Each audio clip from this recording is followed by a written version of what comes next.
For the first question, which is on the topic of manufacturing, in this question, we need to answer two formats of income statement, which is traditional format and the second one is contribution format. We start with the traditional format first. For the sales and cost of goods sold, we only need to enter the amount given in the data.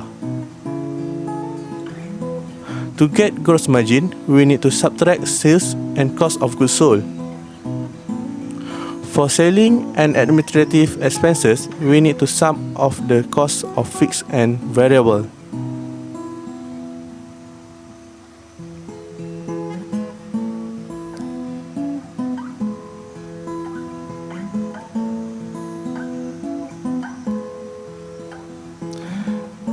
And to get net operating income, we need to subtract gross margin with selling and administrative expenses. Now we proceed with the contribution format. For this format, it is the same form as the given data, where the cost of fixed and variable need to be separated.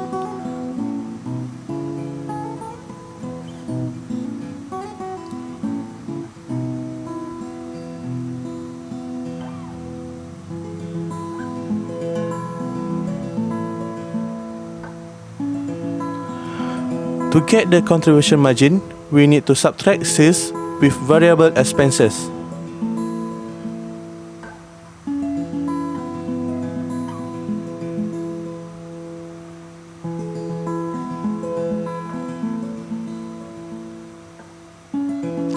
And lastly, to get net operating income for contribution format, we need to subtract contribution margin with fixed expenses.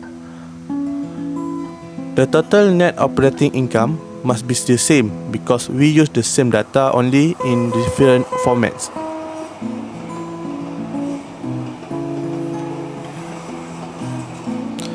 Next, we proceed with the second question related to the topic of job order costing.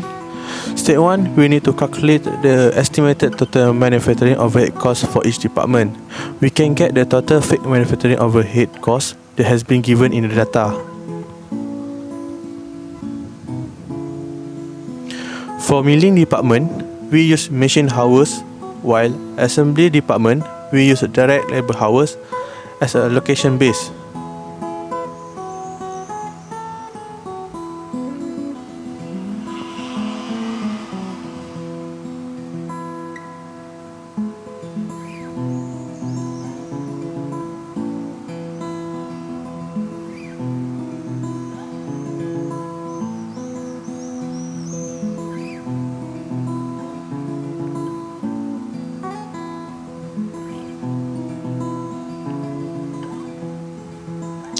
To get the total manufacturing overhead, we need to add the total fixed manufacturing overhead cost with the total variable manufacturing overhead.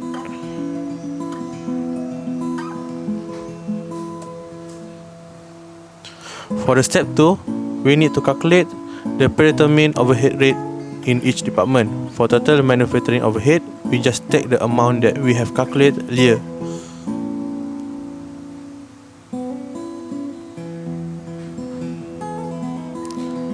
To get a predetermined overhead rate, we need to dividing total manufacturing overhead with the total amount of the allocation base.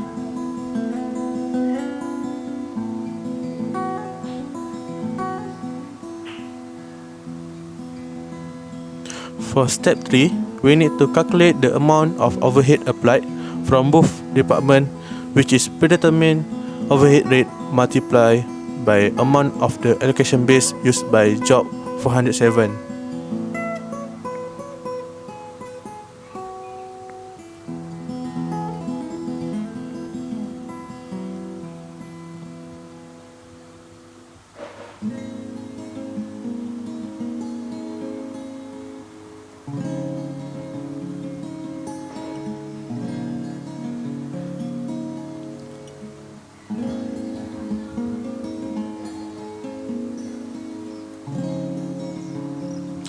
For the step 4, we need to calculate the total job cost for job 407, which is we need to sum the cost of direct material, direct labor, and manufacturing overhead applied for each department together.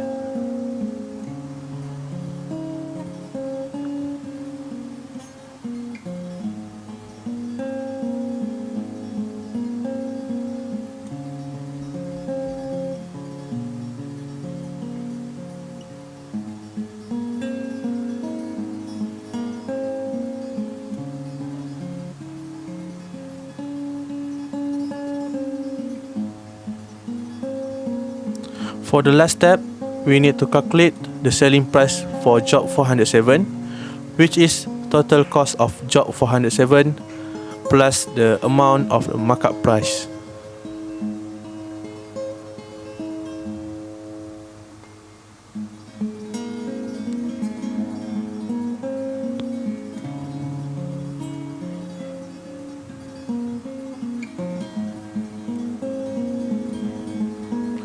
And we get selling price of job 407 is 4,348.75.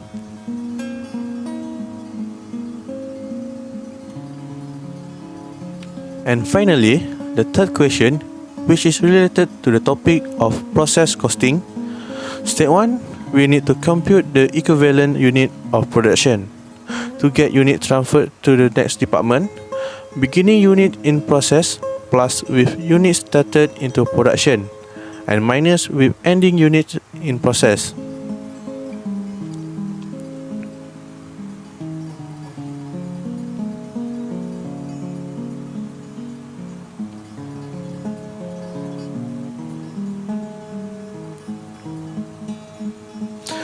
And to get the equivalent unit in ending work in process inventory, we need to multiply the ending unit in process by the percentage of completion.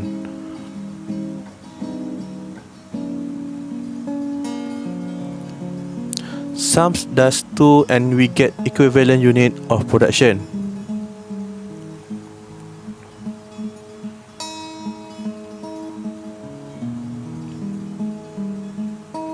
Next, for the step 2, we need to find the cost per equivalent unit.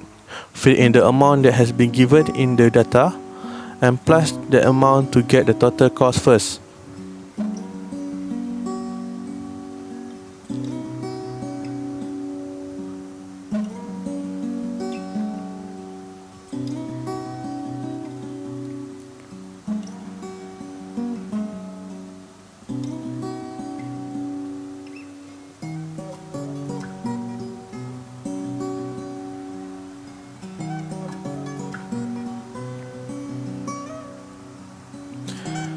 Then, total cost need to divide by the equivalent unit of production to get cost per equivalent unit.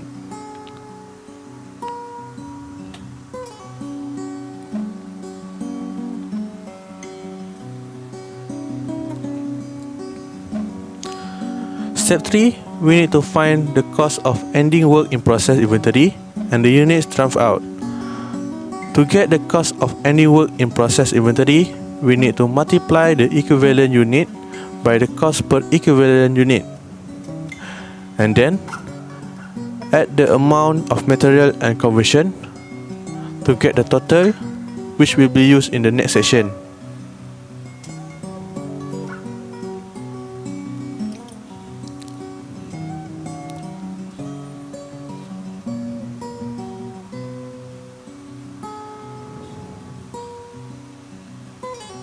To get the cost of units transferred out, we need to multiply the units transferred to the next department by the cost per equivalent unit.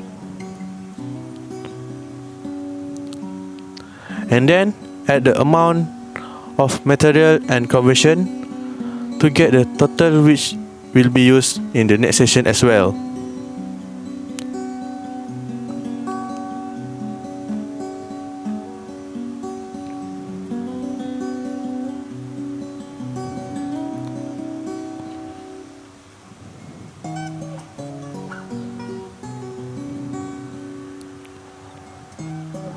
And for the last step, cost reconciliation. For the cost of beginning work in process inventory, we need plus beginning cost material with conversion.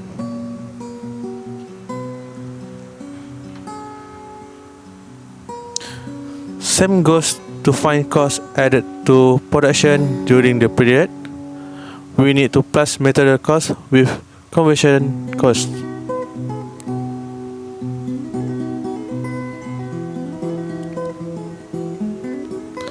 Then plus both costs to get the total cost to be accounted for. And in the part of accounted for as follow, we take back the total that we have calculated in step 3. Add both and we get the total cost accounted for.